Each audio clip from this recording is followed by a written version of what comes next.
zelfs in dit mooie weer. Maar hier wordt het ook heel erg mooi. En hier kunnen onze hersenen worden zonnebrand met allemaal fijne en goede informatie. Van een geweldige spreker. Nou, we gaan dus zo meteen beginnen. Dit programma is te zien op Facebook. Dus als u allemaal even op uw telefoon naar i.up gaat, de pagina van i.up, kunt u van daaraf ook de livestream even delen met alle vrienden, familie en achterban. Zijn er trouwens mensen van Facebook afgegaan? Oké, net de laatste vorige week. Al spijt van? Nee. Mis je niks? Nee. Je vrienden, foto's ook niet? Nee, helemaal niet. Goed, nou, over 15 seconden gaan we beginnen, dames en heren.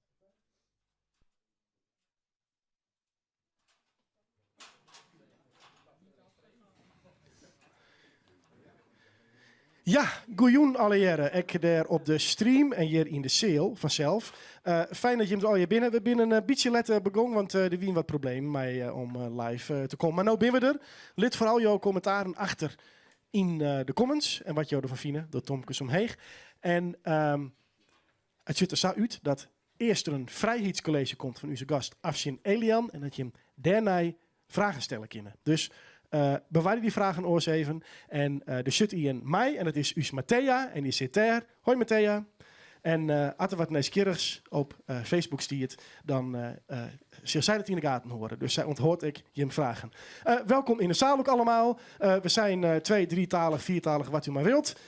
Help elkaar even met vertalen. Help elkaar maar even mee oerzetten. En als eerste zou ik even naar voren willen roepen. Nou, toch wel, ja, je zal het wel vaker horen van mensen. Toch een jeugdheld van mij. Want ja, dat was natuurlijk wel dagelijks onderdeel van toen Nederland 1, 2 en 3, die je toen nog maar had thuis. Dus iedereen zal haar nog wel kennen. Aldit Honkar, alsjeblieft. Welkom. Dankjewel, dankjewel. Welkom. Ik voel me een beetje oud als je dat zegt, hoor. Ja, maar ik ben zelf ook al heel oud. Dus dat zal het zijn. Je was een oudere kijker. Nou ja, weet niet, toen was ik wel een jongere kijker, hoor, geloof ik. Ja, ik was toen ook jonger. Maar fijn dat je hier bent. Dank je. Ja, goeie, hè, Friesland. Ja, goed, heel goed. Ja.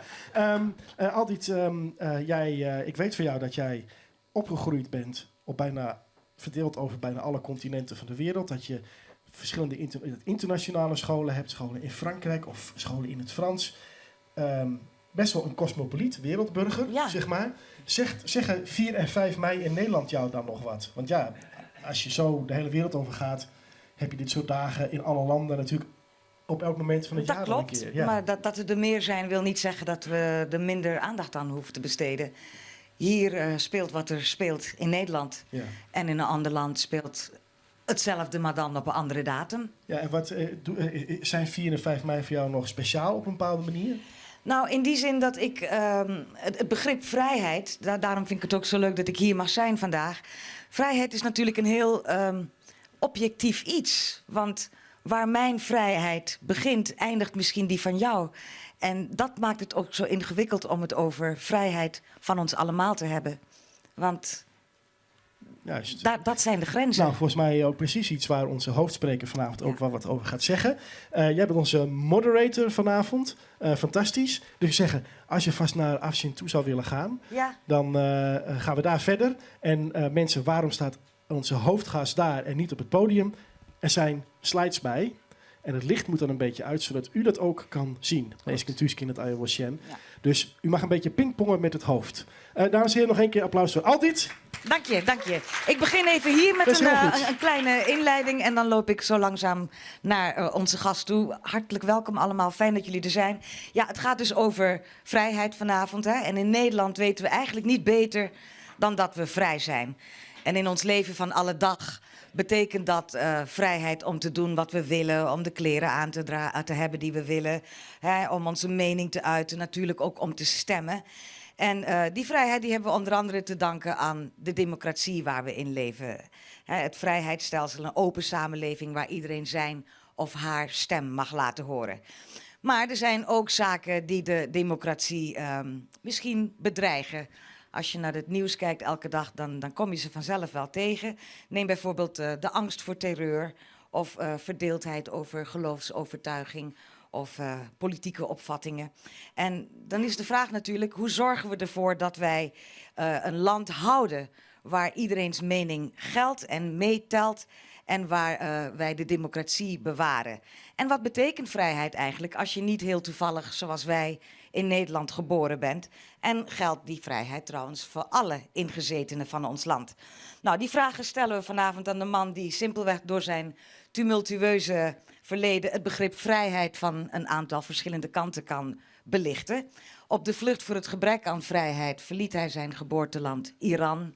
Hij heeft het in Pakistan geprobeerd, ging niet goed. In Afghanistan ook niet. En zo kwam hij in Nederland terecht.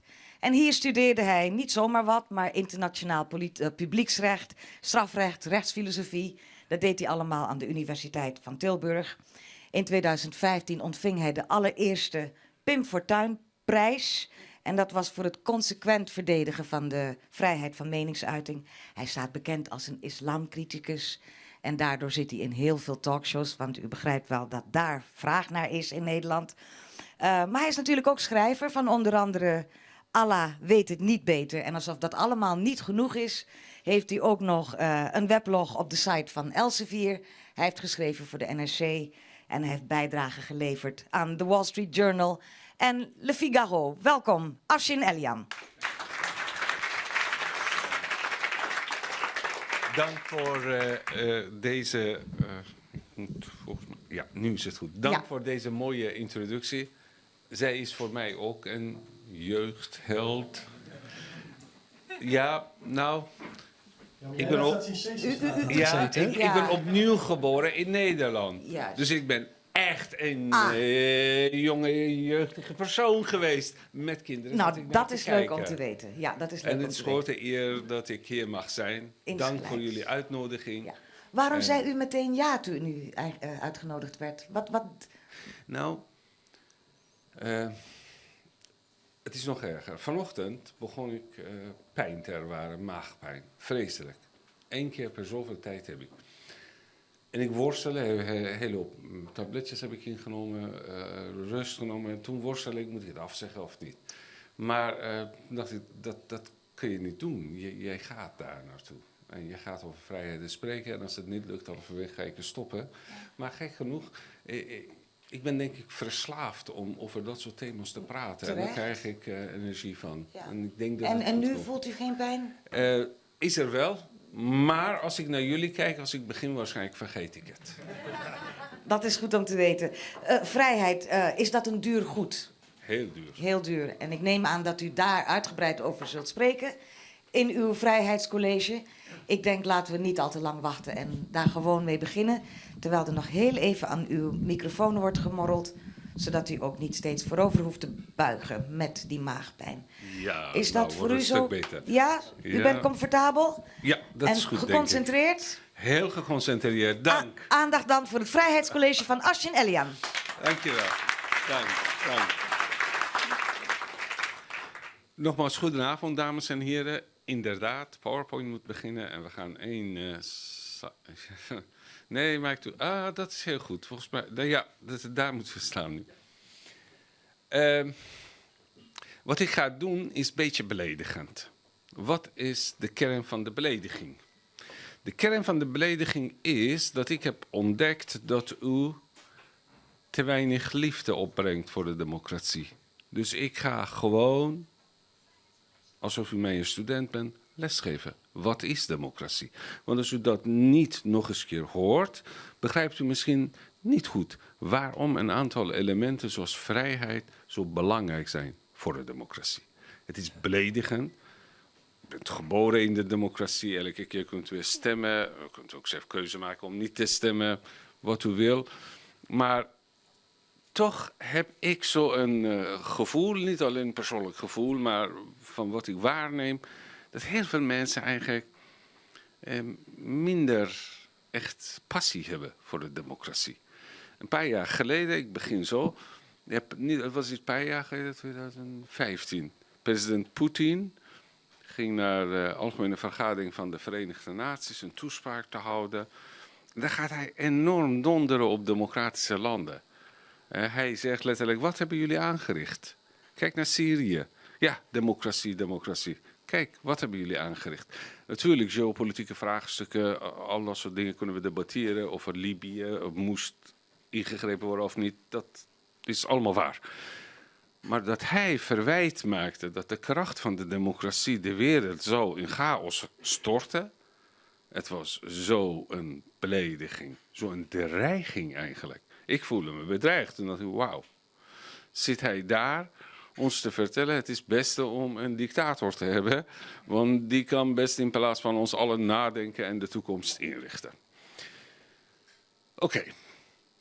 Die bezorgdheid eigenlijk is ook gefundeerd als je ook kijkt naar de opkomst van mensen bij verschillende verkiezingen. Echt dramatisch is in de hele westerse wereld, ook in de Verenigde Staten. Maar ook soms zie je ook verlangen naar een soort halve dictator. Of dat allemaal waar is of niet, doet niet meer ter zake. U gaat gewoon naar mij luisteren. Wat we gaan doen. Staatsvormen, regimes. Want daar gaat het om. Als we het over democratie hebben. Romeinen zouden zeggen de res publica, dus de publieke zaak. Nou, in handen van wie wil je geven dat? Geef je in handen van aristocraten, heb je aristocratie. Geef je in handen van aanzienlijke, financieel aanzienlijke, vermogende mensen. Wat volgens mij vaak in, hoe heet die, Panama Papers zou zijn naam voor kunnen komen. Vooral grote vissen. Dan heb je oligarchie. Je kunt ook een beetje combinatie daarvan hebben. Vooral dat is het geval in de Russische Federatie. Een oligarchische regime dat iemand aanwijst als president. En dus vermogende, machtige mensen wijzen iemand als president. En daarna is, men heeft een mooi woord daarvoor, techniek, verkiezingstechniek. Het is een technische aspect om het te organiseren en uit te voeren. Daarom ook dit jaar zelfs vond president Poetin niet meer waard om een debat te voeren met iemand. Zelfs niet met die schijntegenkandidaten. Hoeft er geen debat gevoerd te worden. Hij is overigens in mijn ogen niet de grootste vijand of dreiging voor de mensheid. Nee, hij is vooral een dreiging voor zijn eigen bevolking, namelijk Russen. Maar in ieder geval, en hij is ook geen totalitaire leider, is geen Stalin of iets dergelijks, maar wel een soort dictator.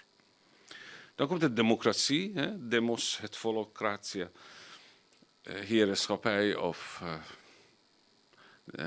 zeg maar het model dat het volk over zichzelf beslist, bestuurlijk en zijn wil openbaart daarmee. En laatste is natuurlijk wat zowel Romeinen en Grieken heel erg verwerpelijk vonden, despotisme en tirannie. Zo verwerpelijk vonden zelfs Romeinen en Grieken dat ze dachten, despoten moeten worden gedood. En dat was een religieus gebod. Dus die arme Caesar moest eerst als despot worden verklaard. En soort wij hebben het nu over het takfir en fatwa.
liefde, gelijkheid en fraterniteit. Nou, die broederschap, ik vind het een heel raar woord. Het is een heel gevaarlijk woord. Met alle respect voor jou, maar echte baardmannen, dan bedoel ik u niet. Mensen die met baard en ideologie hebben en iets heel gevaarlijks willen nastreven. Allemaal vinden broederschap heel leuk, ook in de middeleeuwen. Jacques Derrida, al die kerklieden vonden het een heel mooi woord, broederschap. En dan vraag je af, wat moeten we met de vrouwen doen? Zusterschap organiseren, wat zijn ze? Of deleten, ze zijn er niet. Jacques Derrida, de Franse filosoof, had bestudeerd in verschillende teksten in de middeleeuwen. Onder andere een briefwisseling tussen Abelaard en een zuster. Dat hij eigenlijk zo goed vond, die zuster. Maar hoe moet je zo'n brief beginnen? Dan begint hij toch, lieve broeder Josephine of zoiets. Want dan heb je het een beetje toch precies gegeven. Weet je stelt iets voor, lieve broeder Maria of Josephine of zoiets. Daarom heb ik niks met dat begrip. Overigens kwam helemaal niet goed uit de verf. Velen werden meteen onder de guillotine genomen in naam van broederschap. Dus dat is sowieso een heel gevaarlijk woord. We maken iets moderns van, solidariteit. Dat kun je op een liberalistische wijze interpreteren. Je kunt het op sociaal-democratische wijze interpreteren. Je kunt het op een christendemocratische wijze. Leent zich voor allerlei vormen van interpretatie. Maar als je op een minimalistische wijze zegt wat de solidariteit is datgene wat een volk met elkaar verbindt. In hun economische, sociale voorwaarden. Dus wij kunnen niet zonder die economische, sociale fenomenen denken die ons met elkaar verbinden. Het is een eenheid, maar een eenheid in een totale verdeeldheid.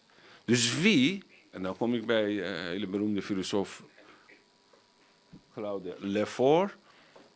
Ik heb veel geleerd van teksten van Claude Lefort toen ik een student was.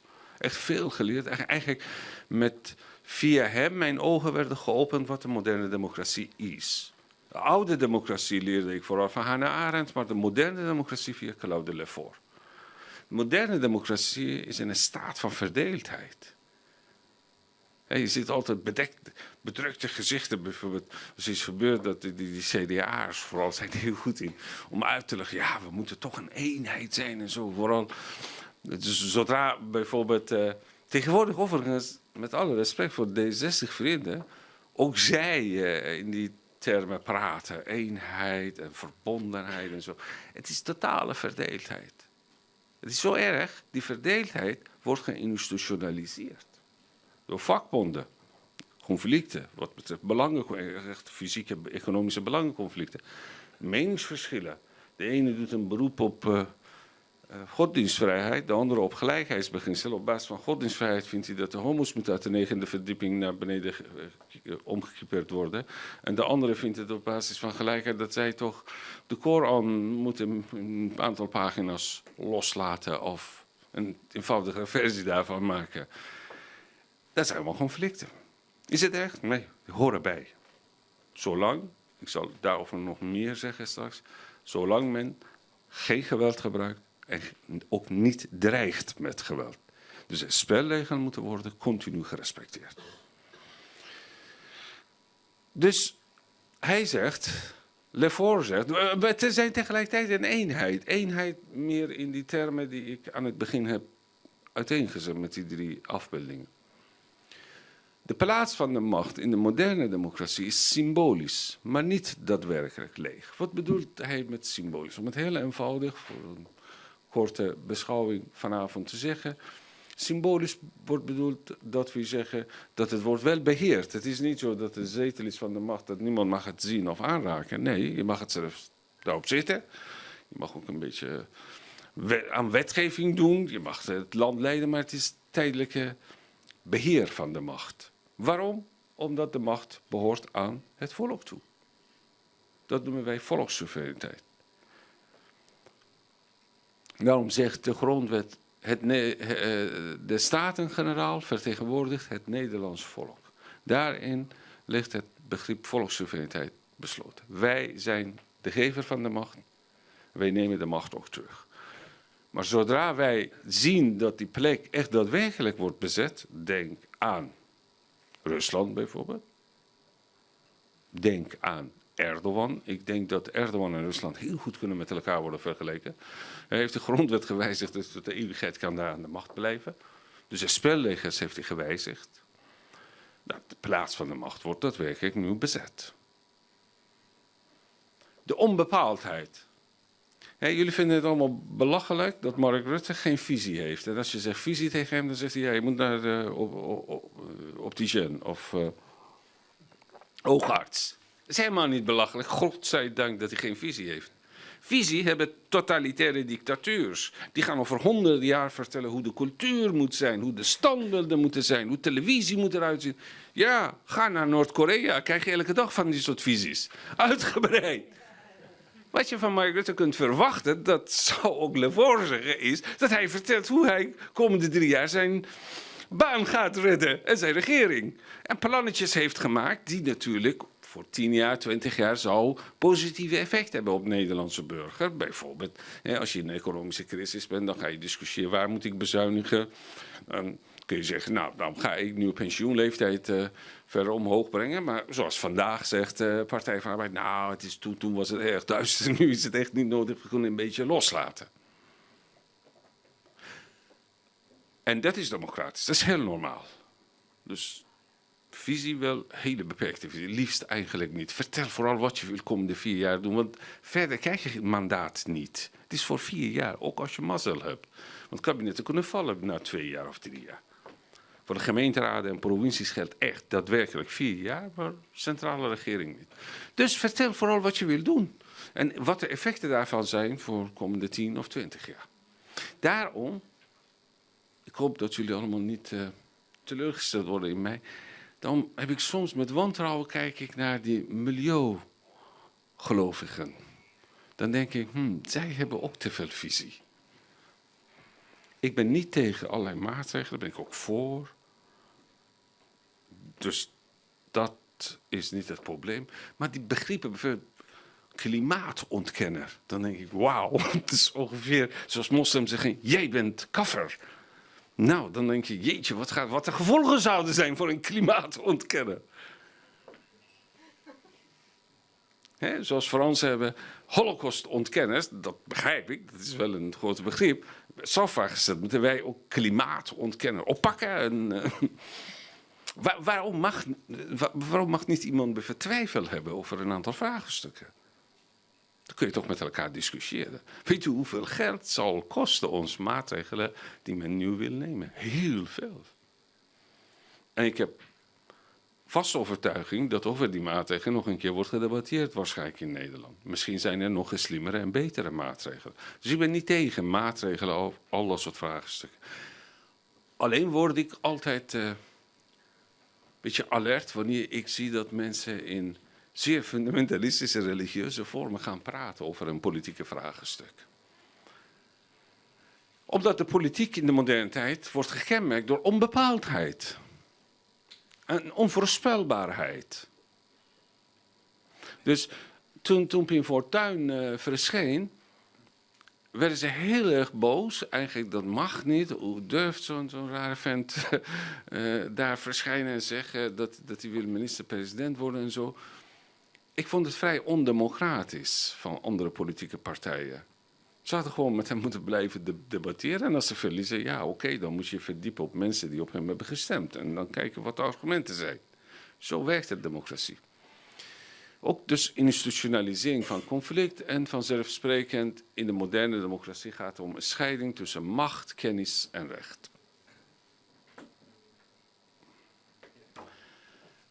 Lefort zegt, nog de staat, nog het volk, nog de natie beeldt substantiële realiteiten uit. Het getal neemt de plaats in van de substantie. Wat bedoelt hij? Eigenlijk tot en met ancien regime, middeleeuwen en ancien regime, politiek werd bepaald door beelden eigenlijk. Letterlijk iconografie. Men sprak van een soort quasi-corpus mysticum over het lichaam van koning. Schaduw van God was. Hij had, zeg maar op een metaforische wijze, op een imaginaire wijze, 2 lichamen. Sterfelijke en onsterfelijke. Dat was diep verbonden met politieke theologie van christendom. Dus steeds wordt zeg maar, in lichamen en beelden wordt uitgedrukt, de macht ook. Maar Lefort zegt terecht, juist de moderne democratie heeft niks met die substanties. Het gaat om getallen. Je praat steeds hoeveel mensen hebben gestemd op iemand. Hoeveel zetels heeft hij gekregen. Dan heb je het over een aantal mensen dat op hem hebben gestemd.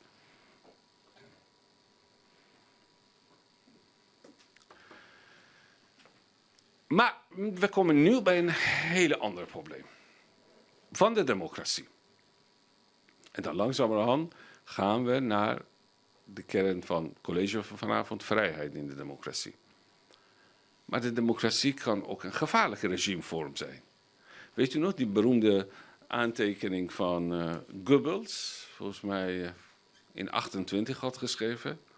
We komen, letterlijk schrijft hij in zijn dagboek, we komen als schapen als wolven in een schaapsgeleren parlement binnen. Jullie gaan zelfs ons subsidiëren en daarna gaan we de democratie opheffen. Het is angstaanjagende passage, u kunt het googlen vinden in alle talen. En dat hebben ze gedaan, dan kun je zeggen, ja, nou, goh. Democratie is best gevaarlijk. Enerzijds is het erg onrustig, hè? Erg onrustige samenleving is. Het is veel rustiger wanneer iemand in Pyongyang beslissingen neemt. Dat is echt heel rustig. Echt zo vredig. Er gebeurt nooit iets daar. Ik bedoel, ja, er kunnen iets gebeuren, maar het is heel voorspelbaar. Als je bepaalde dingen zegt of denkt, word je gedood gewoon. Dus moet je beide handelingen niet verrichten. Voor de rest is alles voorspelbaar. Een deel van de bevolking gaat omkomen van honger, een ander deel heeft het goed. Het is heel vredig. Rustig, is niks aan de hand. Een enorme applausmachine, elke 5 jaar met 100% van de stemmen wordt ook president gekozen. Min of meer kun je zeggen, Iran is ook zo'n model. Je hebt een supreme leader, een soort hoogste leider, die aan niemand hoeft de verantwoording af te leggen. En als iemand een beetje te veel praat, kun je ook arresteren. Dus democratie is een onrustige samenleving. Dat verdeeldheid en onrust kan gevaren met zich meebrengen. Conflicten of de dreiging van de opheffing daarvan. Waarom? Popper, de grote Popper, formuleert het als volgt. In de democratie beslist in laatste instantie het volk over het regeringsbeleid. Het volk kan dus ook beslissen dat het niet meer over het regeringsbeleid beslissen zal. Dat wil zeggen, het volk kan beslissen dat een groepje totalitaire mensen aan de macht komen die nooit meer macht geven aan het volk. Dus nooit meer verkiezingen worden gehouden. Dat kan. Ik herinner me dat referendum in Iran en sindsdien ben ik erg achterdochtig wat het woord referendum betreft. Het liefst wil ik altijd gewoon parlementverkiezingen. Maar neem niet weg, zolang dat middel bestaat, ga ik ook natuurlijk daarover iets zeggen over wat de concrete onderwerpen van referendum zijn. Maar in principe vind ik het, heb ik zelf persoonlijk trauma opgelopen. Want 1 keer hebben ze een democratisch referendum gehouden, 3 maanden na de revolutie, om te beslissen dat er een regime komt dat nooit meer het volk mag daarover beslissen. En dat zijn ze al 40 jaar aan de macht. Dat zie je ook bij Hamas ook. 1 keer gewoon een stemmachine, het volk zegt dat zij moeten aan de macht komen en daarna hoeft het niet meer. Hans Kelsen, een grote jurist en filosoof ook, oorspronkelijk Oostenrijkse jurist en filosoof, van Joodse afkomst, die ook moest vluchten tijdens de oorlog, werd Amerikaan. Hij had een heel radicaal, een overtuigde opvatting over democratie. En democratie waardeert ieders politieke wil, net zoals het iedere politieke overtuiging. Iedere politieke mening, die immers wordt uitgedrukt door de politieke wil, op gelijke wijze respecteert. Het geeft daarom aan alle politieke overtuigingen dezelfde mogelijkheid om te worden gearticuleerd.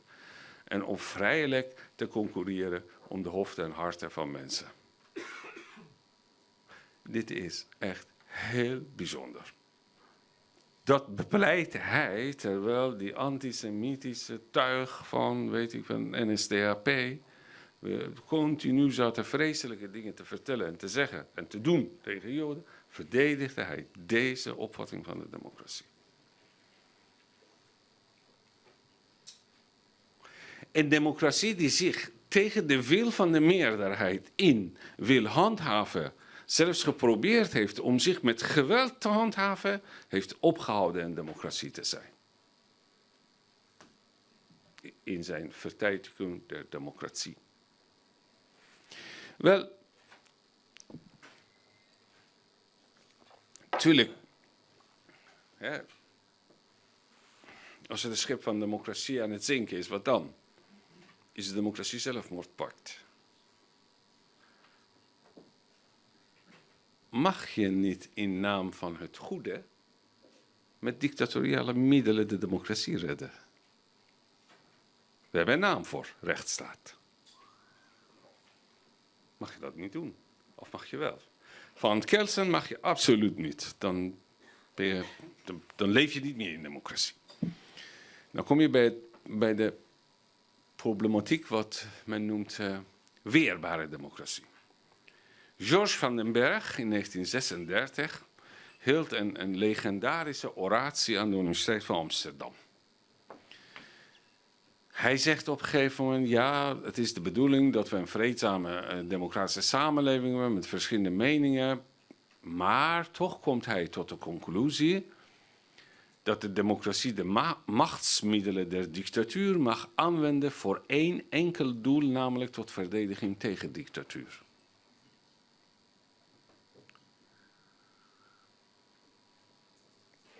Klinkt heel erg lelijk wat ik zeg, maar ik heb daarover iets van 60 pagina's geschreven in het laatste boek dat ik met andere collega's heb uitgegeven, De strijd om de democratie, uitgegeven bij uitgeverij Boom. Heb ik het ook goed uiteengezet, wat ik nu niet kan doen. Als je consequent zegt dat in naam van de rechtsstaat moet je optreden om de uitslag van democratische uitslag in te perken of invloed daarvan, dan doe je precies wat hier staat, namelijk dictatoriale middelen aanwenden. Ben ik dan tegen de rechtsstaat? Absoluut niet.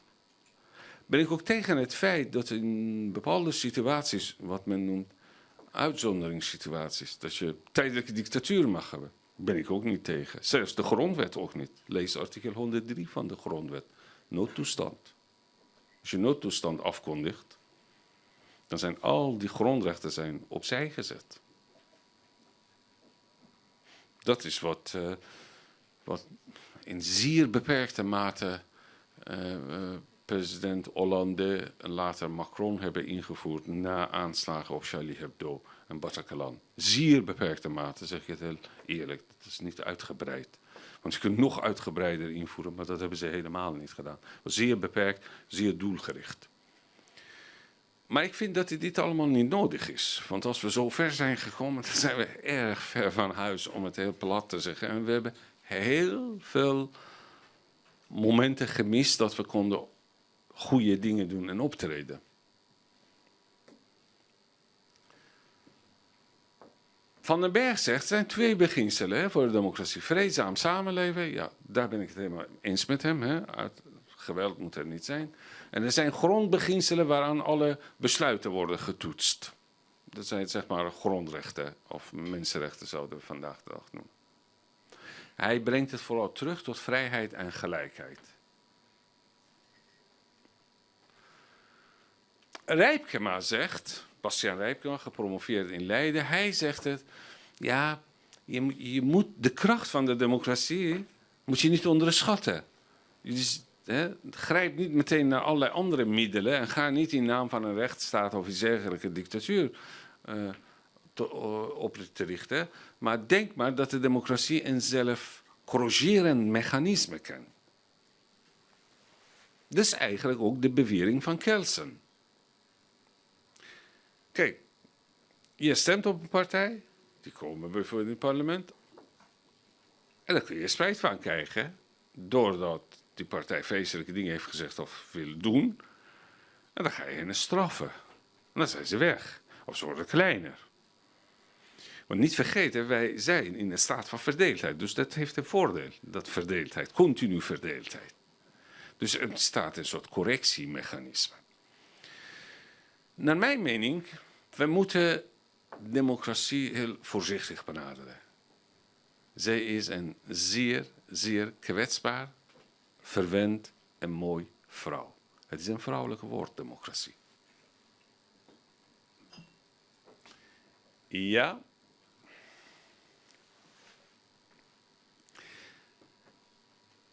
Hoe gaan we dat benaderen? Hoe kunnen wij democratie weerbaar maken en proberen zoveel mogelijk dat moment van uitzonderingstoestand of iets dergelijks uitstellen?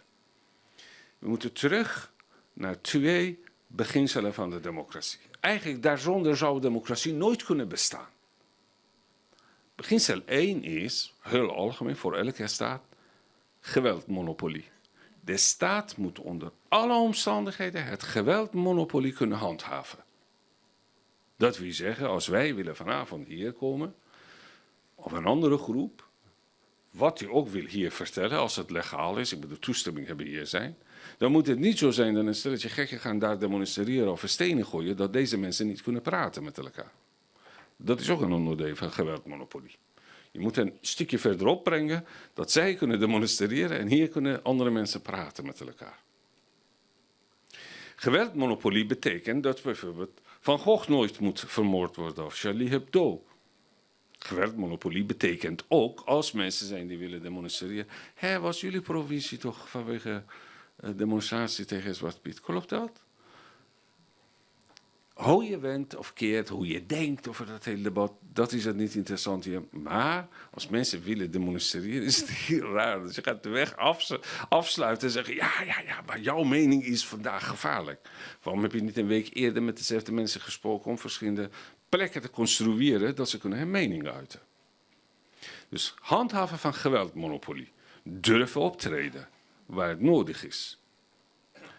Tweede is vrijheid van meningsuiting. Ik heb het uitgezocht ooit.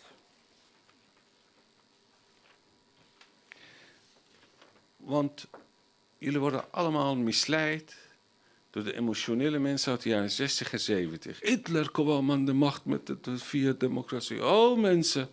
Want ze willen geestenrijk maken voor een Stalin natuurlijk, dit soort types.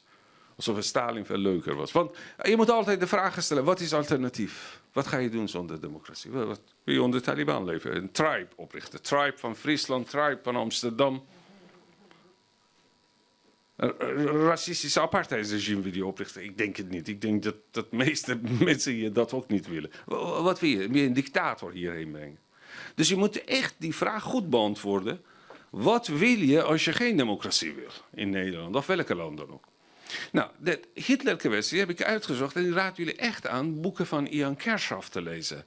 Prachtig beschreven, goed onderzocht. Kijk naar zijn voetnoten, heel goed heeft onderzocht alle aspecten van de Tweede Wereldoorlog, onder andere totstandkoming van NSDAP of aan de machtkoming van NSDAP. En perfect analyseert hij hoe dat allemaal verlopen is. Natuurlijk hebben ze misbruik gemaakt van democratie, ongetwijfeld. Maar als we kijken naar de cijfers. Eerst hadden ze 12 zetels gekregen, dus niet meer dan 2,6% van de stemmen in 1928. 12 zetels. Daarna groeiden ze heel snel naar 107 zetels, dat is 18,3%. En dat zijn allemaal democratische verkiezingen, dus er zijn geen Noord-Koreaanse getallen of zo. Het waren echt democratische verkiezingen. Ze hadden dus bijna 6,5 miljoen stemmen. En jullie weten dat in 1932 achter elkaar werden verkiezingen gehouden, omdat men kon geen regering vormen. In 1932, op een gegeven moment, Hindenburg had 53% van de stemmen voor presidentschap, Hitler 37%. Dan gaan we verder en kijken we in hetzelfde jaar, hoogtepunt, democratisch bereikte hoogtepunt van NSDAP was namelijk 37,4% van alle uitgebrachte stemmen. Maar dat is geen meerderheid. Communisten hadden ook heel veel zetels gewonnen. Sociaaldemocraten ook. Katholieken ook. Maar ze hadden allemaal bloedhekel aan elkaar. Ze willen niet samenwerken met elkaar. Als zij willen samenwerken met elkaar, dan zou het heel anders verlopen zijn geschiedenis. Maar we gaan verder, want bij allerlaatste democratische verkiezingen, dus in 32, NSDAP haalde uiteindelijk 33,1%, dus eigenlijk een paar procent verder. Dus zij dachten elke keer als we die verkiezingen organiseren, niet gaan meedoen, die andere partijen hebben ook ruzie met elkaar, dan gaan nog meer mensen op ons stemmen. Nee, je ziet dat collectieve redelijkheid begon te beseffen in Duitsland, dat is fout. Dus ze zakken. En dat was veel, want van 230 zetels gingen ze naar 196 zetels. Kirchhoff had berekend ongeveer 2 miljoen of zoiets stemmen hadden verloren. Dus mensen die niet meer op hen hadden gestemd. Oké. Als je die cijfers bekijkt, dan zie je dat natuurlijk hebben ze van democratie gebruik gemaakt, maar het is niet zozeer dat uitsluitend het democratische regime en democratische, zeg maar, machtsvorming hen aan de macht heeft gebracht. Ze kwamen eigenlijk ondanks de democratie. Wat hen wel heeft behoorlijk geholpen, waren twee andere factoren. Natuurlijk de toestand van de Weimarrepubliek zelf, dus ook de toestand van katholieke communisten en sociaaldemocraten, maar vooral SA-mannen. Dat waren bruinhemden die echt geweld gebruikten. En fors geweld tegen journalisten. Vanavond gaan jullie praten over die, bijna had ik gezegd Mali, maar hoe heet die? Malta. Dat was aan de orde van de dag in 31, 32, 29 en 1930. Door SA-mannen. Dus schreef iemand iets over hen, dan werd hij aangevallen. Wordt bedreigd. En dan denk je, ja, maar hoeveel waren ze? Nou, ik geef je cijfers nu. 1931 van 88.000 SA-mannen. Dat zijn echte sportschooltypes in de negatieve zin van het woord. Tot 286.000. Dat is een staande leger bij je, kun je zeggen. Van mensen die bereid zijn geweld gebruiken. En nou heb ik het nog niet over SS ook. Dus een democratie die zelf toelaat dat de paramilitairen worden gevormd. Geweldmonopolie van de staat was totaal weggeëpt, verdwenen, verdampt. Dan moet je niet verbaasd zijn dat deze mensen de macht grijpen. En zelfs, ik vind het knap dat ze 37 en niet meer hebben binnengehaald. Want er was geen persvrijheid om Hitler te bekritiseren. En ik bedoel, al voordat Hitler aan de macht kwam, was geen persvrijheid meer. Ik wil niet beperken jouw vrijheid, maar je hebt nog 5 minuutjes en dan... Dat is uitermate gemeen, maar ik ga van net pijn. Alles is nu ineens weg en nou... Oké. Dus die twee dingen. Geweldmonopolie, vrijheid van meningsuiting. Als deze twee worden gehandhaafd, door ons allen, althans de staat moet handhaven en wij moeten de staat aanmoedigen, dan vind ik dat de democratie, deze edele vrouw, zal ons redden. En we hoeven al die dictatuurmiddelen niet aan te wenden. Waartegen moet je op dit moment geweldmonopolie handhaven? In de eerste plaats vind ik tegen islamitisch terrorisme. Dat is echt heel gevaarlijk.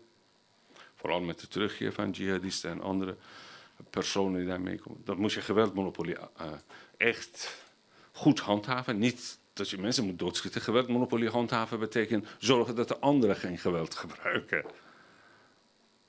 En tweede is vrijheid van meningsuiting. Of die vrijheid van meningsuiting van Geert Wilders is, of die vrijheid van meningsuiting is van Denk, wie dan ook. Met alle kritiek die we op welke partij kunnen hebben, die moet worden ook beschermd. Heel belangrijk is. Dan denk ik dat iets democratie heeft veroorzaakt in ons als volk, als democratische volk, dat dit ons aanmoedigt om onszelf te corrigeren. Een soort gemeenschappelijke redelijkheid bestaat. Dit is geen romantiek wat ik u vertel, dit is gewoon wiskunde. Want je kunt het gewoon echt heel rationeel en logisch uitleggen dat dit systeem werkt. Nou, ga ik mijn mond houden. Dames en heren, applaus.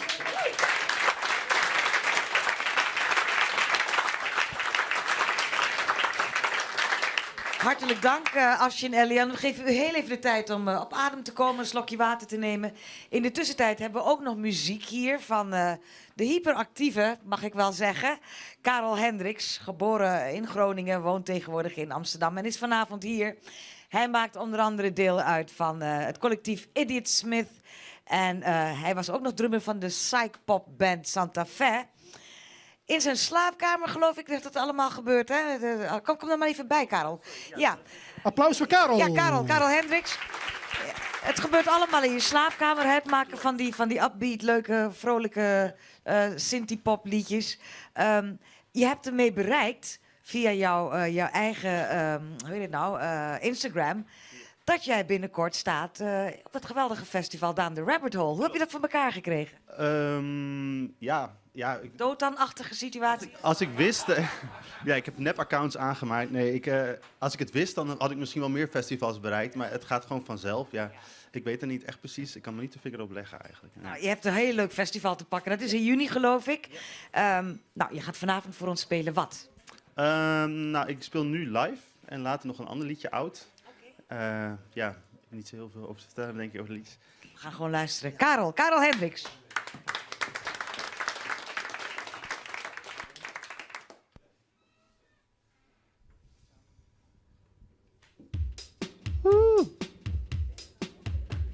Ja.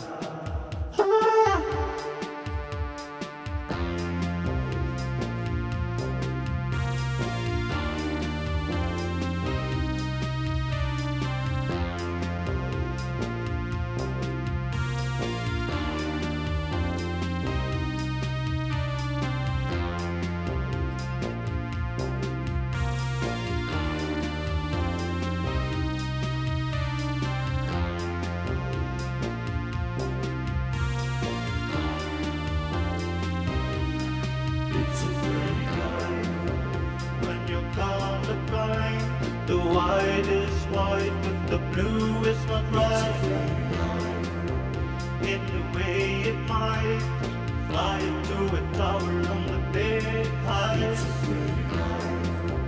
In 35, when you became so modernized. When it rains outside, I might take a walk, but I don't really mind.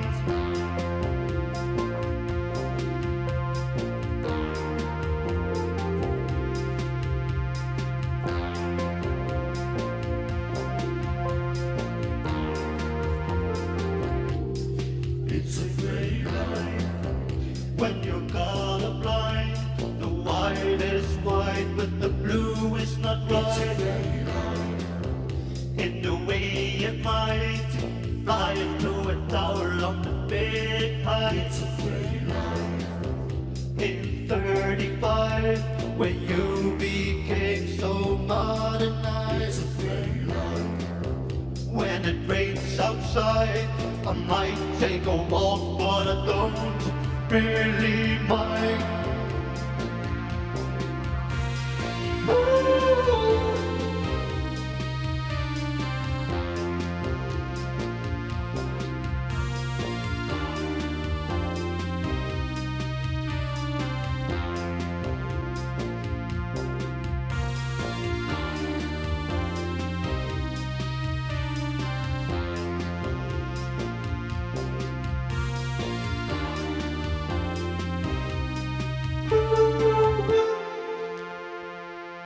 Dank jullie wel. Hartstikke leuk, Karel. En heel erg origineel. Dit ken ik echt niet en ik ga al hele lange tijd mee. We zien je straks weer terug. Superleuk. Karel, jongens, nog een keer applaus. En hij komt dus straks weer terug, maar het is tijd nu voor de Q&A met Afshin Elian. Kom erbij. Gaan we gewoon tutoyeren, dat is misschien wat makkelijker. Vindt u dat goed? Ja? Gaat u maar lekker, ga dan maar lekker zitten. Ja, dat krijg je er altijd van. Ga lekker zitten, Afshin. In de zaal staat trouwens onze eigen Jacco de Boer met zijn microfoon. Zijn er al vragen in de zaal? Want ik heb er een stuk of wat zelf. Zal ik aftrappen? Ja, begin jij maar, dan kunnen mensen nog Ja. even over nadenken. Precies. En de durf en de moed vinden om wat te vragen. Oké, Jacco. Afzien, wat me opvalt, de denkers en de filosofen die je aanhaalt, die dateren allemaal uit een tijd dat samenlevingen nog homogeen waren. We hadden allemaal eenzelfde soort mensen in de samenleving. Dat is niet meer zo. Hoe kun je die vertaalslag dan maken om die democratie toch gestalte te geven? Dat is een hele mooie vraag. Eigenlijk het belangrijkste onderwerp van dit moment, wat men noemt multiculturele vraagstuk. Hoewel Lefort heeft dit wel meegemaakt, onder andere met Front National, want hij is pas 2010 gestorven. En daarover heeft hij ook een en ander gezegd. Kijk, dat die homogeniteit niet op de wijze dat altijd was, niet is, dat is op zichzelf geen dreiging voor de democratie. Tenzij je homogeniteit raciaal vertaalt, religieus vertaalt, precies, ja. religieus vertaalt, dan is wel een probleem. Als je zegt alle Shiiten behoren bij en anderen niet, of alle Soenieten en Salafisten wel, of alle zwarte wel, of alle witte wel, dat soort dingen. Maar de democratische rechtsorde definieert mensen niet op basis van die uiterlijke Nee, kenmerken. maar in de of samenleving gaat het wel daarover. Zeker, omdat daar problemen ook zijn. Kijk, de discussie soms ontspoort. Soms krijgt het ook racistische aspecten, ongetwijfeld. Zowel in Amerika als in Europa. Maar het is wel een reële discussie. Als je kijkt bijvoorbeeld naar delicten die worden gepleegd bijvoorbeeld door bepaalde groepen van minderheden. Dus al die discussies over integratieprocessen. Ik vind die discussie op zichzelf is geen gevaar voor de democratie. Die discussie maakt de democratie sterker dan ooit. Bevolking ook. Maar het probleem is dat men misschien geen juiste maatregelen neemt. Als je juiste maatregelen neemt, dan kun je een nieuwe homogeniteit creëren. Om die problemen aan te pakken. Want uiteindelijk, wat ik zei op die 3 elementen die van ons een Nederlander maakt. Hè, plakkaat de verlatingen plus grondwet, de taal, Willem van Oranje, die historische verbondenheid. Dit is de bron van homogeniteit. Er zijn weinig mensen die denken dat Nederland alleen moet uit protestanten van gereformeerde huizen bestaan. Maar problemen die zijn gewoon daadwerkelijke problemen. Ook met open grenzen in de wereld. Kijk, neem bijvoorbeeld de kwestie van China. Niet alleen Amerikanen lijden daaronder dat China, want het is een hele bijzondere vorm van kapitalisme. Kapitalisme geleid door de staat. Dat wil zeggen dat elke keer als er problemen ontstaan, gaat de staat meteen iets doen met munteenheid, met andere zaken, subsidies geven. Dus het is oneerlijk. Dus ze zijn ook vermogend om elke keer heel veel van die problemen op te lossen. Maar het gevolg daarvan is bijvoorbeeld, ik hoorde van een paar Iraniërs, want in Iran heb je ook nu een enorme economische discussie, dat heel veel banen zijn naar China gegaan. Producten komen en dan moeten die in Iran worden verkocht. Ja. Dat geldt voor Afrika, dat geldt voor de Caribbean. Precies, dus daar is dus die hele kwestie van globalisering, spelregels daarvoor, moraal daarvan.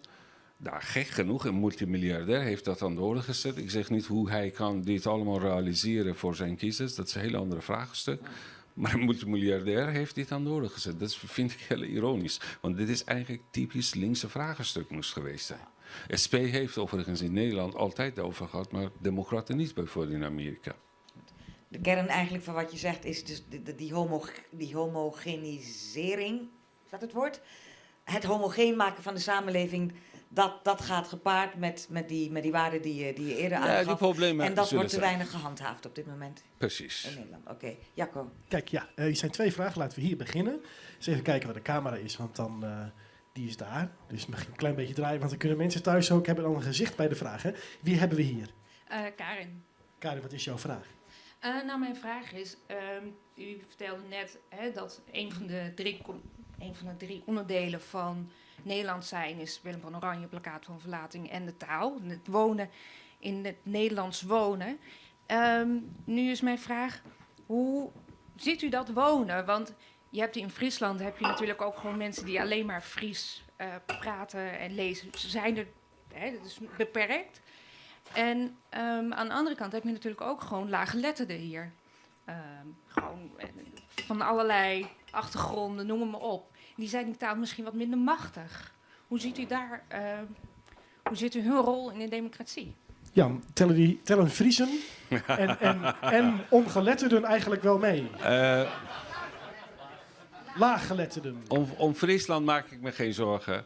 Want zodra het een beetje koud wordt hier, we kijken allemaal naar Friesland. Dit is een kloppende hart van Nederland.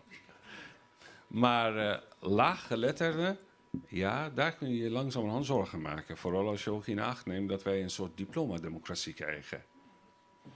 Dat is wel zorgwekkend, maar nog zorgwekkender wordt wanneer je kijkt bijvoorbeeld naar advocatuur. Want uiteindelijk moeten we uw vraag zo vertalen: hoe kunnen rechtszoekenden aan een recht komen? Hè? Als je ook laaggeletterd bent.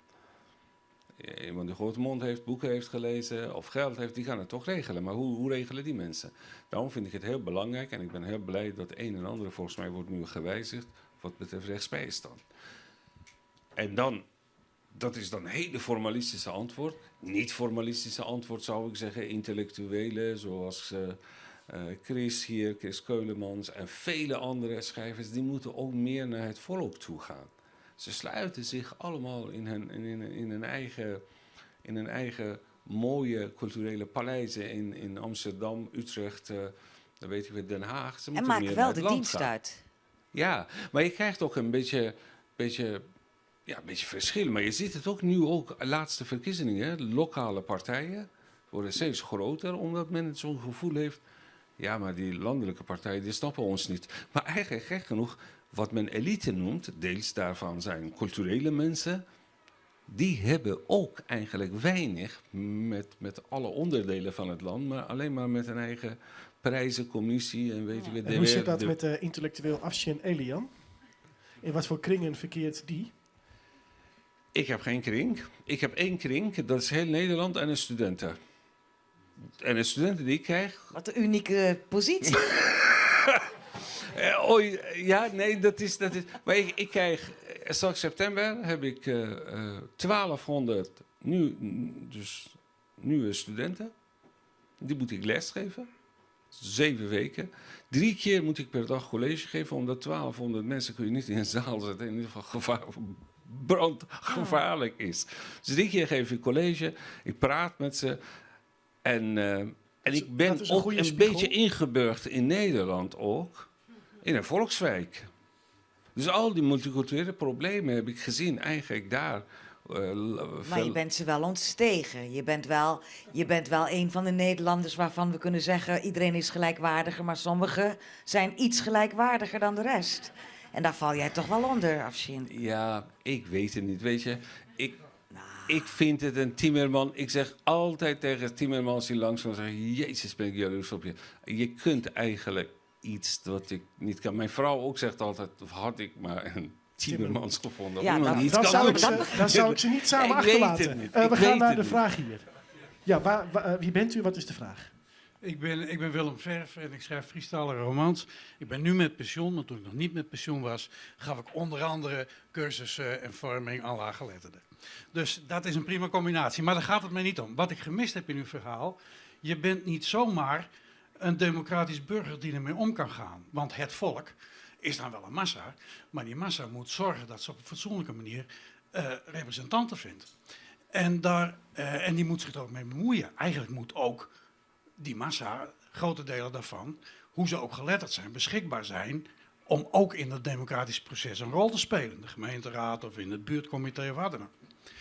Die opvoeding tot burger en het democratisch besef aanwakkeren bij mensen, dat is zo essentieel. En ik merk, maar dat heeft natuurlijk met mijn vak van vroeger te maken, maar ik merk dat dat de jaren schromelijk verwaarloosd wordt. Ik heb me hier in Leeuwarden bijvoorbeeld bemoeid met allerlei werk in de wijken, opperwerk, werk onder jongeren, allemaal wegbezuinigd. Linkse meerderheid. Kijk, dat zijn dingen waarvan je denkt, hoe wil je nu dat volk nog een beetje besef heeft van hoe ga je om met democratie?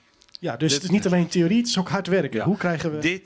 Daarover heb ik al sinds de moord op Fortuyn 2002 zo vaak geschreven. Ik vind dat je burgerschap moet vooropstellen in het onderwijs. Ik vind dat je moet aan mensen vertellen dat wij niet onder het regime van Allah leven of weet ik veel, Panama Papers, wat dan ook. Wij leven onder het constitutioneel regime dat we zeggen vrijheden, gelijkheid. Dat dit niet gratis zijn. Daarvoor zijn mensen om het leven gekomen in 40, 45, maar ook andere tijden. Maar het lijkt alsof niemand echt luistert naar wat u daarover Nee, zegt. omdat wij... Kijk, culturele elite is erg postmodern. Kijk, als je met hem praat, zeg je, ja, wat allemaal achterlijke chauvinistische verhalen, jongen.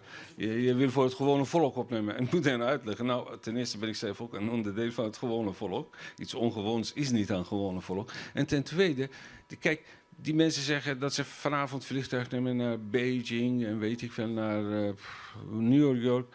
Maar al die mensen hier in Friesland, Groningen en weet ik wel, Limburg, maar ook in Amerika, heel veel mensen hebben helemaal geen paspoort. Die gaan nergens naartoe.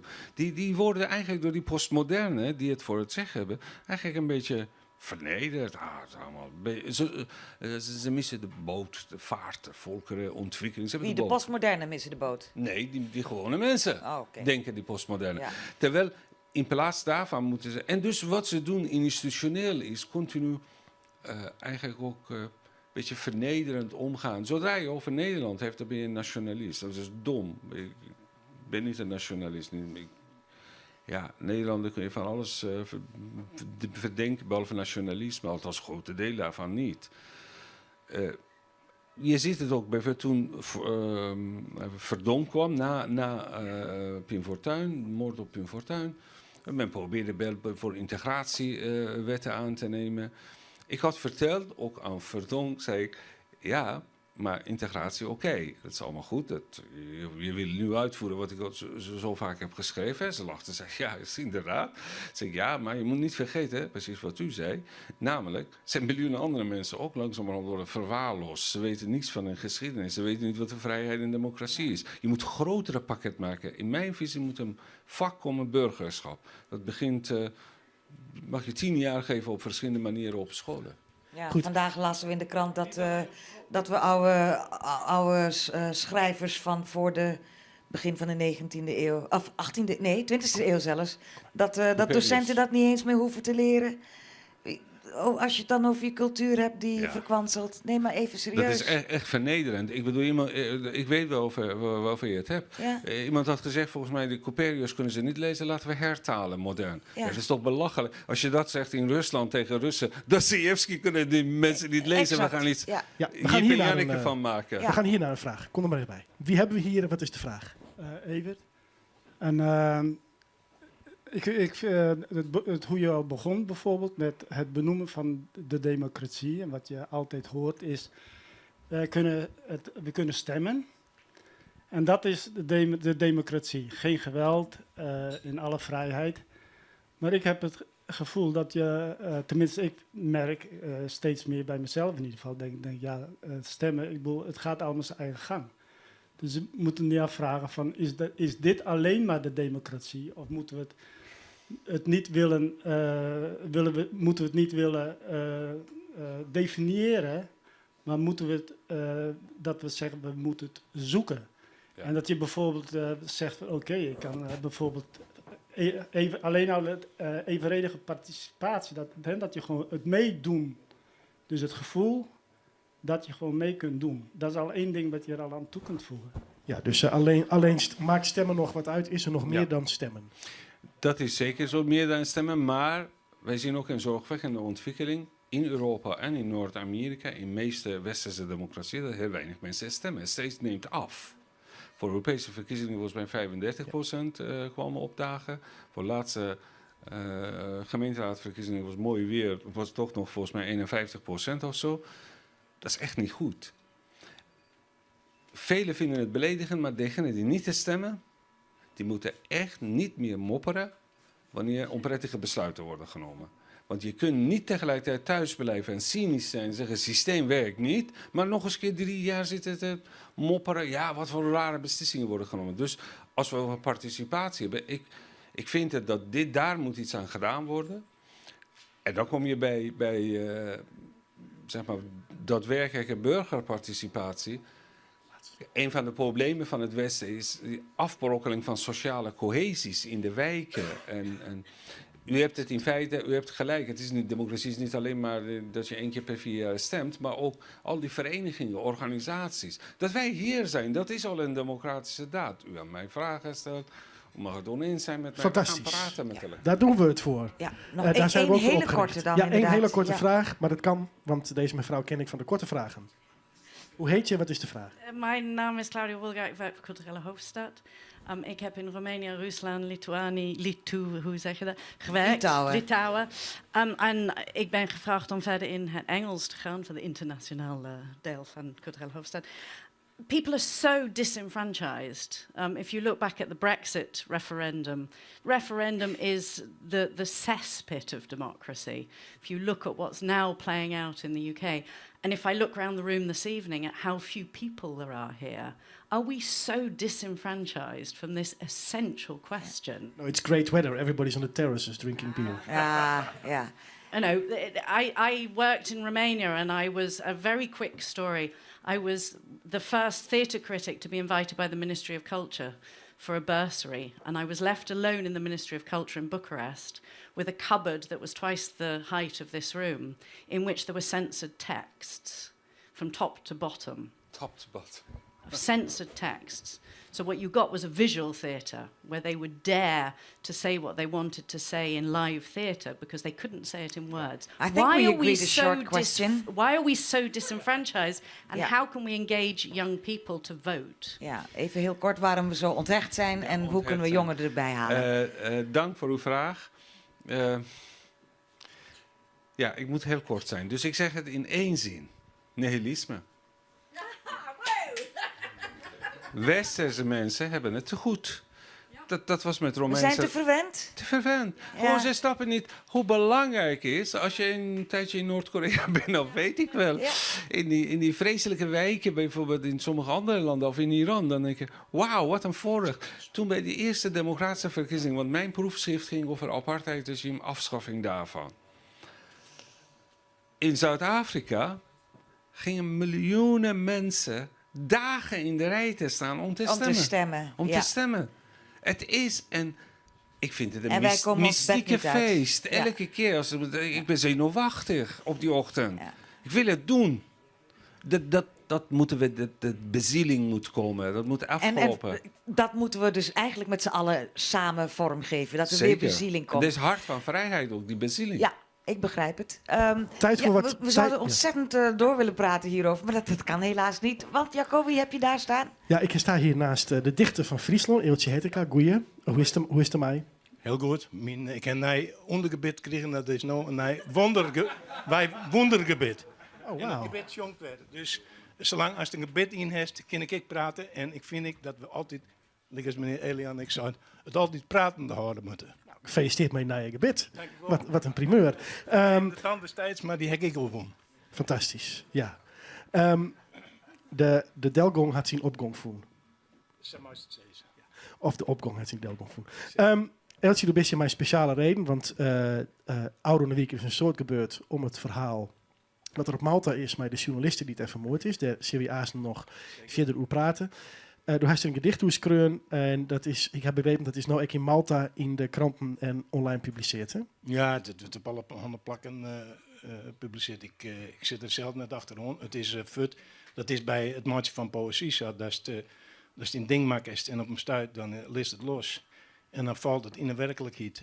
En dat is een oorde werkelijkheid als die bij het schreeuwen. En dan gaat het zijn eigen wegen. En het is natuurlijk prachtig dat zo'n gedicht verder opkomt als Friesland zelfs.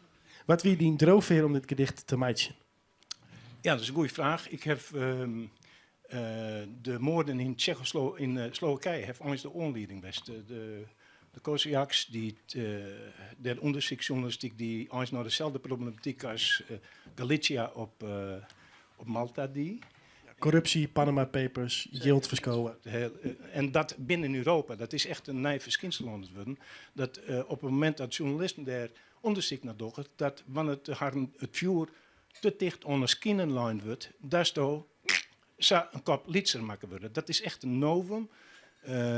In die zin, er zijn presidenten. Denk het aan Van Gogh, Charlie Hebdo, waar terug Eliane even neemt. Maar dat is echt verontrustend. En dat is dus één ding geweest. En het tweede is dat ik wist dat Galicia, Daphne Galicia, dat het een hele jaar verlien wie 1 maart, begin maart. En dat er allerhande manifestaties in grote steden in Europa er aan zitten te komen. in Londen, in Amsterdam enzovoort hinnen. En die combinatie van Slowakije en Malta, die hebben dus uiteindelijk leren dat die noodzaak die ik wilde om, je moest je uitspreken. Wij gaan naar de illusie. Dat is voor u voordragen, maar is deze microfoon nemen. En wij projecteren voor de mensen die het geen Fries... Wordt wat gezet? Ja, dat voel ik wel. En op dit moment kan ik dan heel goed, heel onhandig wezen. Nou, dat ben ik was.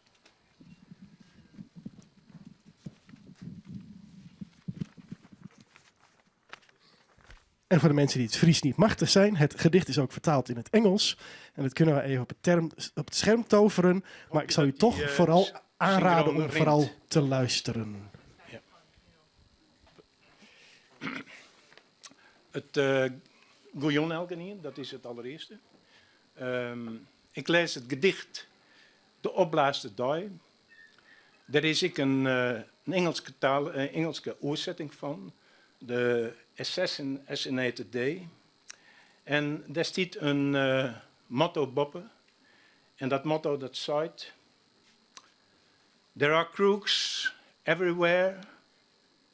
You. Ik wil toch eerst wat zeggen. En ik wil dit zeggen. Ik wil wat zeggen over de omroep. Dezelfde omroepmicrofoon dat ik nou vast in te praten. Die omroep, die 3 weken oneen, geen tijd hier om dit gedicht op te nemen. Want het paste net in haar schema. Ik heb verder maar het lezen van dat motto.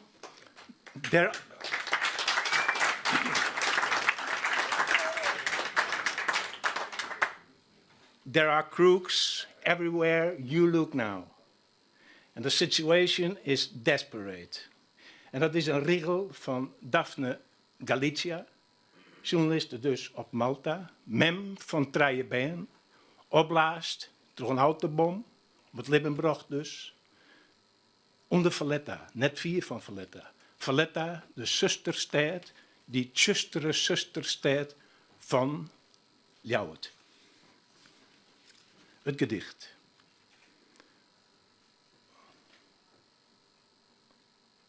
Onder een manne, volgroeid en wit, als een uitzinnig wilde jirpel, zit een man heel in het tjuster, alleenig, smokend op zijn veranda. De vlier beschidde maar reclame, kranten en folders, op tempels en steden en hotels, maar 4 sterren. Maar, vaai is het nice dat dreun terug blinde D-machines het eiland zijn wietkalken grijven bleed laai. Een enkele bom blies een auto benuisten bij de bergen oer. Zwart verbrand wie de tongen, dit Maltas maffia het vuur onder skinnen laai. Jirpelpoeden klapten als roekende heuvels oer, bebouwd met bergen beeldske setters. Wees wacht wat ze in Europa's nacht. In het dal van het dee stutst men het wit in bruin. Zat men boeken de vlammen in trio. Ik dank je me wel. Dankjewel, Ilse Hettinga. Hartelijk bedankt. Bedankt voor de komst. Bedankt voor de komst en kom weer eens. Ja. Een mooie inleiding op een hele drukke week als het gaat om het nieuws over Malta. En natuurlijk. Even, ja, u zit wel een beetje, krijgt wel een beetje een mooie projectie op u. Het heeft ook hier in Friesland tot discussie geleid. Dus vandaar dat we nu bij Even Up Live, het discussieprogramma natuurlijk, bij uitstek, daar tijd voor worden geven. Als u er wat over wil zeggen, of u wilt wat over roepen, of u wilt wat kwijt, dan kan dat, maar steek even de hand op. Laat ik het heel eventjes inleiden voor de mensen die het dan toch gemist hebben. Er is ophef ontstaan deze week, dat kan u niet ontgaan zijn, over een brief die de internationale schrijversorganisatie PEN International heeft gestuurd aan Jean-Claude Juncker en Frans Timmermans van de Europese Commissie. In die brief wordt diepgaand en onafhankelijk onderzoek geëist naar de moord op de Maltese onderzoeksjournalist, die zojuist werd genoemd ook door onze dichter, Daphne Caruana Galizia, 6 maanden geleden gebeurd.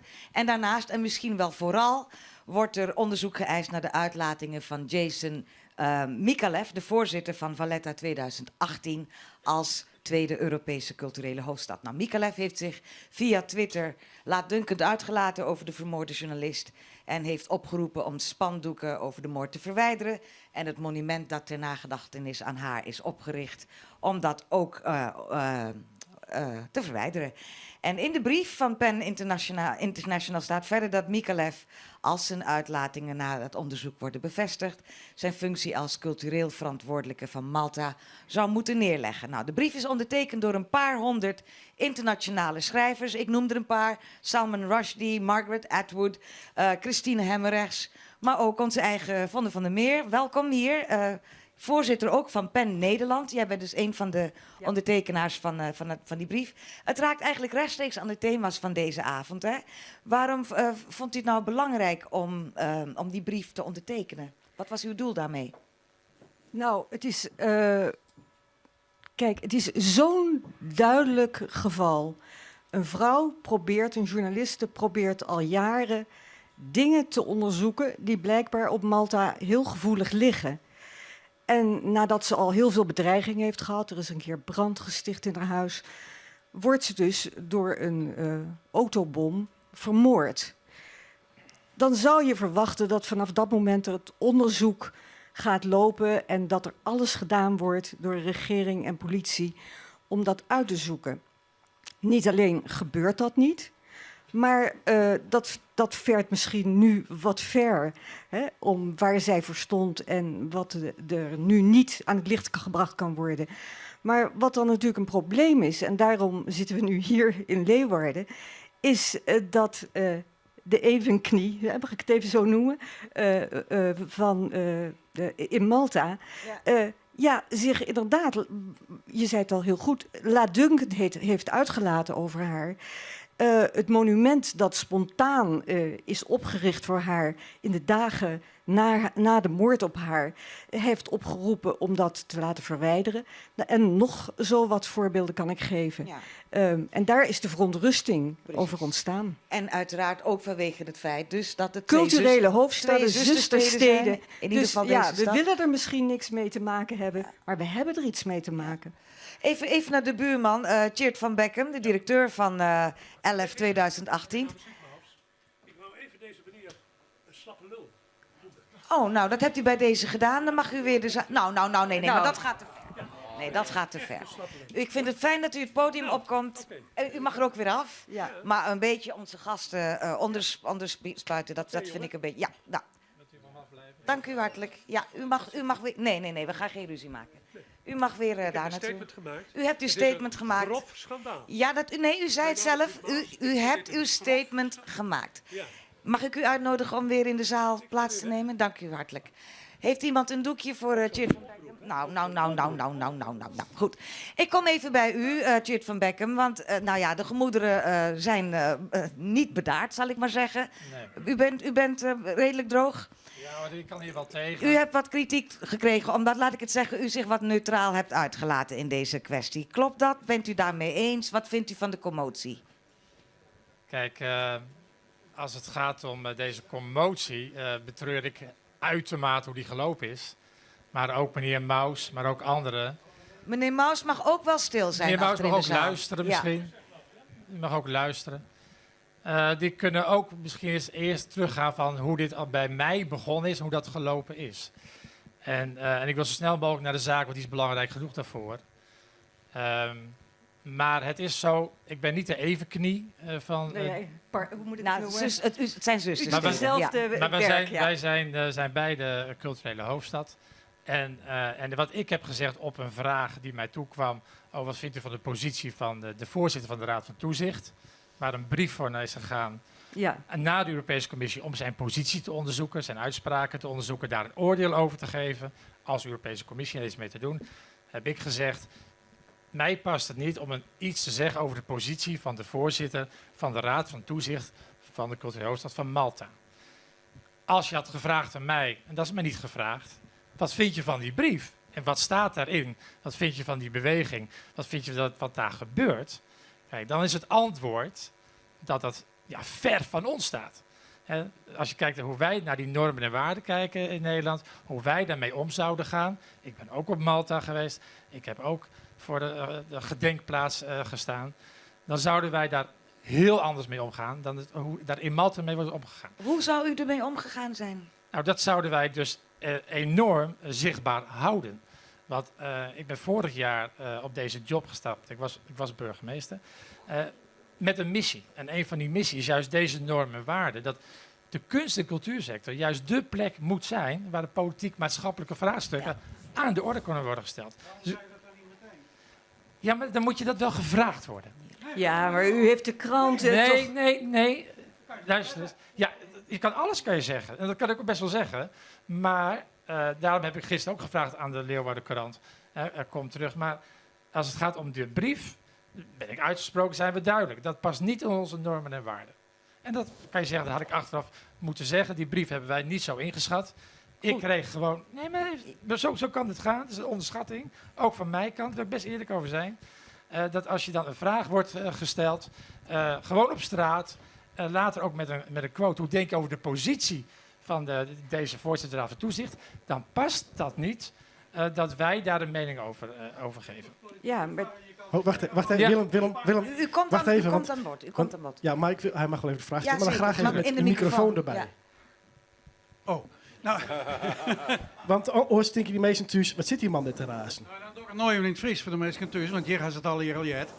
Ik vind, wat er nog zei, hier doet voortzezen maar. Dit is een man met politieke ondervinding, die kent dat zijn waardigheid van geest hebben. Dat maakt eigenlijk ook wel haar als chef van KH, om te zeggen van, altijd,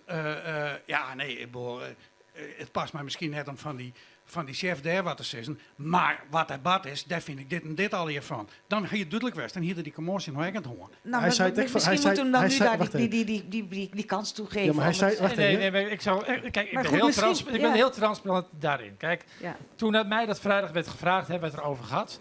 Ik heb daar natuurlijk ook over gesproken met mijn achterban, met mijn raad van toezicht. Het past ons niet om iets over de voorzitter van de raad van toezicht. Dat zou, journalist hier aanwezig, dat zou geen nieuws zijn. Zaterdag belt hij me op, of hij appt mij, we willen er toch wat over schrijven. Ja? En ik had tegen hem op straat gezegd, en ik heb ook aan hem gevraagd, geef me transparant aan, ik wil wel even kijken hoe dit leeft in Malta. Dus ik heb mijn collega, CEO in Malta, geappt. Ik zeg van, joh, ken jij deze brief? Weet je wat die gaande is? Hoe zit dat bij jullie? Ik geef het gewoon zoals het is, hè? Even transparant. Zij appt mij terug, staat gewoon op mijn telefoon. Dit is al geweest, het was 19 maart dat hij daar toespraak heeft gehad, is bij ons passé, is bij ons oud nieuws. Vervolgens zegt de journalist terecht tegen mij, mag ik quoten wat je zei, dat dit hartstikke politiek is. Ik zeg, jij mag quoten, dit is hartstikke politiek. Het is een politieke benoeming daar. Dus, en wij bemoeien ons niet met de positie. Ik heb op dat moment niet gevraagd, wat is de bredere context, moet er nog meer gezegd worden? Als je het achteraf bekijkt, gaat het eigenlijk veel meer over het moment van de brief, dat na 6 maanden er nog steeds niet is allemaal waar. Maar dat was niet de discussie die ik op dat moment had. Maar één stapje terug, ik zou het toch van u willen weten. En dat wil ik wel bij zeggen. Je hebt gewoon gelijk. Ja. Achteraf, toen dat een vlucht kreeg, dinsdag, heb ik ook gevraagd aan Jacob. Hé Jacob, dit was niet waar wij het over hadden, maar... Nou, toen is er wel eens Azing teruggekomen. Om het dan even toch helder te maken. Want ik wil het toch van u weten. Want stel nou dat die tweets inderdaad de deur uit zijn gegaan. Dat Mikalev de dingen gezegd heeft waarvan hij nu wordt beticht in de brief. Ja. Wat vindt u daar dan van? Nou ja, dan vinden wij dus, en dat is de kern ook van onze beweging, hè, als het gaat om 11/2018...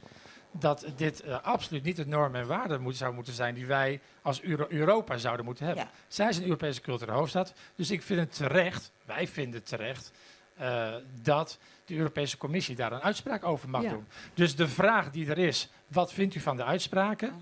Zo hebben we het ook gelezen. Geeft u daar een oordeel over als commissie? Ik ben heel benieuwd wat zij daarvan van zeggen, omdat zij hebben aangegeven of benoemd hebben dat zij Europese culturele hoofdstad mede zijn. Maar wat gaat u er nu mee doen? Want we kunnen het wel hebben over gisteren en eergisteren. Maar Ja. wat gaat u er nu mee doen, nu u weet wat voor een commotie het heeft veroorzaakt? Nou ja, wat we er mee hebben gedaan is, toen heb ik ook gezegd, IPNUP moet dit gewoon nu actueel maken en we gaan er vanavond over hebben. Ja, bijvoorbeeld het gedicht van Hettinga zou Is misschien al verspreid. overal... Is al gedaan? Nee, dat is al gedaan. Dat hangt hier in de stad. Nou ja, wij hebben Maar wat zou u willen dat... Nou, ik dat je denk het doet. dat ik een Fries niet moet gaan vertellen wat hij moet doen. Maar Er komt bijvoorbeeld het slaat nog deze een week beetje een af op heel documentaire Nederland. uit over Daphne Galizia. Dat is denk ik een hele belangrijke documentaire. Het zou heel fijn zijn als die hier vertoond wordt en als daar ook gesprekken over komen, bijvoorbeeld. Ja. Ja, wat wij dus zeggen als stichting, dat wij dus iedereen daar ook de ruimte voor geven. Hè? Dus ook IPNUP, hier een debat over te voeren. Als iemand die film wil uitzenden, pak dat op. Als het gaat om onze rol als stichting, heb ik natuurlijk contact gezocht met de Europese Commissie, die hierover gaat. Oh, dat was mijn vraag. Maar Wat wat heeft u dan gedaan? Dus daar wat heb is ik het contact? ik heb gezegd, hebben jullie die brief ondertussen al besproken? Naar mijn informatie bespreken ze die vanavond. Ja. Dus ik ben heel benieuwd wat ze hiermee gaan doen. Want ondertussen, afgelopen dagen, hebben wij natuurlijk ook gegoogeld en gekeken naar wat de voorzitter van de Raad van Toezicht allemaal op social media zet. Dat is niet mis. En dat is niet mis. Nou, ik trek het graag even ietsje breder. Afshin Elian, de moord op een onderzoeksjournalist. Dat past niet helemaal in het plaatje van die vrijheden waar we het vanavond over hebben. Wat vindt u van deze kwestie? Dat 2 journalisten worden vermoord in Europa, 1 in Tsjechië en 1 in Malta. Dat is heel ernstig. Maar goed, maar zien we daar de ernst wel van in? Slowakije. In Slowakije zie je meteen gevolgen daarvan, politieke gevolgen daarvan. Ja. Helaas in Malta zie ik nog geen politieke gevolgen, in Slowakije wel. Ja. Dus dan kun je wel anders mee omgaan. Maar wat betreft hier, kijk, het is een typische situatie waar een verkeerde inschatting wordt gemaakt. Ja, maar het is wel een culturele hoofdstad van ons allemaal, hè? Maar wat ik hier mis eigenlijk, weet ik niet, misschien zijn ze hier. De gemeente, ik bedoel, het is ook een stad met een politieke ordening, met een gemeentebestuur, met politici hier. Want zij zijn ook even belangrijk. Ik bedoel, hij organiseert het wel, alle evenementen en alles wat er hier moet gebeuren. U vindt het op politiek niveau wat er mee gedaan moet worden? Het is een politieke daad, namelijk zij kunnen zeggen, nou, wat u net vraagt, kunnen zij het organiseren. Dat namelijk hier documentaire gaan uitzenden. Zij kunnen hier heleboel positieve activiteiten op. Maar ze kunnen ook een paar journalisten uit Malta uitnodigen voor gesprekken. Mevrouw Van der Meer, wat verwacht u van politiek? Nou, of het nou landelijk is of Europees? Dat een gesprek wordt en dat ze iets doen met alles wat er nu naar boven komt. Ja.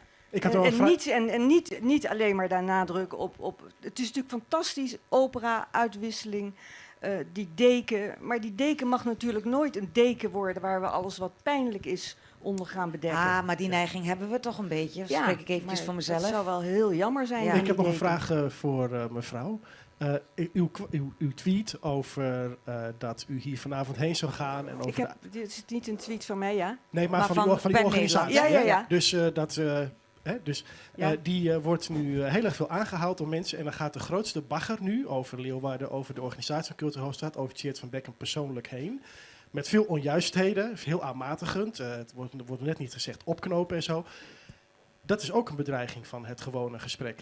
Hierover. Nee, in die tweet van PEN Nederland staat niets. Mag ik even? Nee, maar wat niet gebaseerd is op nu, de uitspraken in de Leeuwarden Courant. Dus er worden nu tweets, uw tweets worden geretweet met de meest ernstige verwensingen daarop op het persoonlijke vlak. Maar daar kan je wat er met tweets, wat er met een zakelijke tweet van PEN Nederland, gebaseerd op wat Van Beckham in de Leeuwarden Courant heeft gezegd, verder gebeurt. Nou ja, maar dat is ik weet net genoeg van Twitter dat ik daar sta ik buiten. Die tweet is prima. Maar mijn vraag is wel even, maar dat beïnvloedt dus wel enorm het debat. Door de retweets die daarop komen. Daar zou u op kunnen reageren van, doe even normaal, zo praten we niet over elkaar. Dit helpt ook niet. Maar u vindt dat dus niet aan de orde? Nou, laat het zo zeggen. Kijk, ik had graag telefonisch contact gehad. Heb ik ook gezegd tegen met betrekking tot de zoon van mevrouw Galicia. Maar dat doet de zaak verder helemaal niet meer goed. Kijk, waar het om gaat is de kern wat u zegt.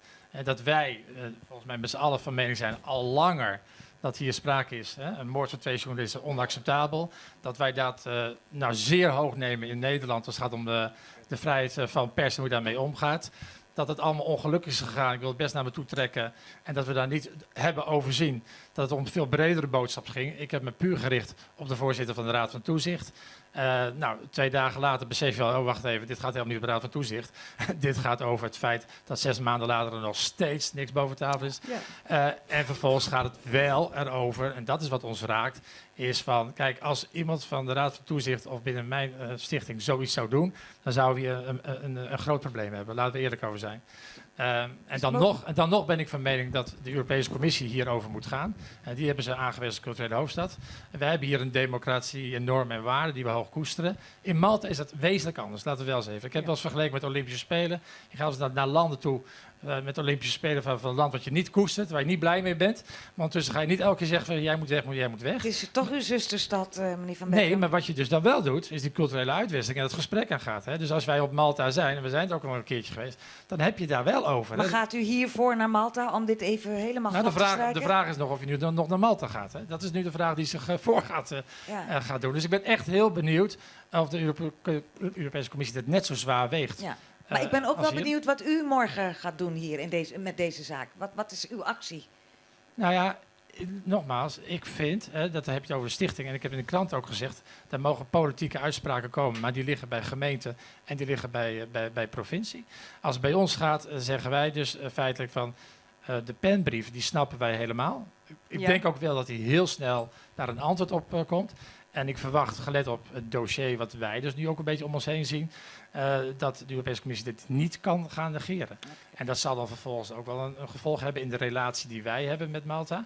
En dat zal zich de komende week wel gaan ontspinnen wat dat gaat betekenen. En dan worden ze dan uit hun culturele hoofdstadfunctie gezet? Kijk, daar gaan wij dan, het is heel Nederlands, hè? Ja, dan moet je de Europese Commissie vragen. Dus zij zitten dichterbij. Ik denk dat PEN een antwoord krijgt. Maar het zou best kunnen zijn. Maar laten we wel wezen, het is ook al 6 maanden geleden. En dat denk ik ook, wat is de afgelopen 6 maanden ook gebeurd, hè? Ja, maar 6 maanden als een moord niet opgelost is, dat bedoel ik. Dan is 6 maanden, iedereen is 6 uur. Heel stil geweest. Dus iedereen is heel stil geweest afgelopen tijd. We hebben hier 1 zaalvraag en dan stel ik voor dat we daarna gaan afronden. Daar kunnen we nog helemaal over doorpraten, maar de tijd tikt ook door. Ja, ook ik wil even weten of mevrouw Van der Meer voor nu tevreden is met het antwoord van de heer Van Beckum. Ik heb een antwoord gekregen. Prima, goed. Laatste vraag hier van iemand van de Leeuwarden Courant. Naam? Ja, ik hoorde net de vraag opgeworpen worden. De vraag is of je dan nu nog naar Malta gaat. En ik was wel benieuwd op het antwoord op die vraag. Nou ja, ik koppel dat wel. En dat heeft ook te maken met de relatie die wij hebben. We zijn beide Europese culturele hoofdsteden. Hoe ze dat gaan wegen. Want anders, nogmaals, als iedereen een oordeel geeft over Jezus. Ik vind het een rechte vraag. Want zo doen zij het ook. Wat vindt u daarvan? Hoe oordeelt u dat? En als u dat negatief beoordeelt, wat dan vragen we om het ontslag van deze voorzitter? Ik ben benieuwd of dat zijn effect gaat krijgen. En dat is toch weer wat anders dan, stel Malta gaat niks doen. Wat gaat er dan gebeuren? Nou, dat is volgens mij wel een ontwikkeling die wij de komende dagen gaan volgen. Naar aanleiding van de terechte vraag die de PEN en de ondertekenaars hebben gesteld aan de Europese Commissie. En volgens mij moeten we het daar ook laten. Dat zegt volgens mij ook de provincie en de gemeente. Die heb ik daar ook over gesproken. Hoe kijken jullie tegenaan? Die kijken zelfs naar buitenlandse zaken. Hè? Want volgens mij is Nederland enorm betrokken bij het onderzoek. Ik weet niet precies waar het hangt. En ook wij zeggen van ja jongens, dat moet nou toch wel eens een keertje heel sterk worden opgepakt. En daarom begrijp ik tot slot ook de enorme boosheid van de zoon van, en dan hou ik nog een laatste woord, want vervolgens zie je ook nog dat er allerlei rechtszaken lopen. En dat zou in Nederland ook ondenkbaar zijn. Laatste woord is voor in dit geval de filosoof Elian. Ik ben heel blij dat ik het laatste woord krijg. Want die meneer die boven hier kwam, misschien heeft de mooiste intentie van de wereld. Hij is misschien grootste liefhebber van de democratie en vrijheid en mensen in Malta. Maar wat hij deed, doen tuig. Burgerlijke moed is van belang. Want als je wil echt protesteren, Je kunt een tekening maken, je kunt een liedje maken. Met dat Twitter kun je heel snel een revolutie bijna ontketenen. Je kunt hier komen en alles zeggen wat je wilt. Maar waarom wil je hier opkomen staan? Fysiek. Hoe je ook denkt, deze meneer heeft gehandeld of niet. Iemand bijna dreigend. Nou, zelfs nat gespoten, dat was echt Ja, niet maar ik sympathiek. vond het... weet je wat het is? Ja. Zodat die manier van handelen... Ja. Dit is precies wat net wordt gezegd op Twitter ook. Hè? Enorme geweld wordt ontketend. Taalgeweld. Dit is echt Een niet zwarte goed. bot. Yes. Een zwarte bot, ja. Ja. Daar laten we het bij voor vanavond. Ik wil u beiden hartelijk danken. Ik wens u sterkte toe, zult u nodig hebben, Chip van Beckham. Vonde van der Meer, hartelijk dank voor de komst. En natuurlijk Afshin Elian, bedankt dat je hierbij was. En natuurlijk ook bedankt voor dat college. En ik hoop dat we er wat aan hebben in de jaren die komen. We hebben het nodig. Nederland heeft denkers en ook doeners nodig. Hartelijk dank, alle drie. Ja, we gaan nog een keer naar Karel luisteren. Daar was hij al. Ja, Karel drukte te snel op play. Dames en heren, we luisteren nog een keer naar Karel. Rest mij dan nog te zeggen dat we volgende week terug zijn met vaarverhalen. Een hele trits aan schrijvers en dichters uit het hele land. Komt u gezellig langs. Dit was Iepen Up Live. Geef het op voor Karel. Dank jullie wel.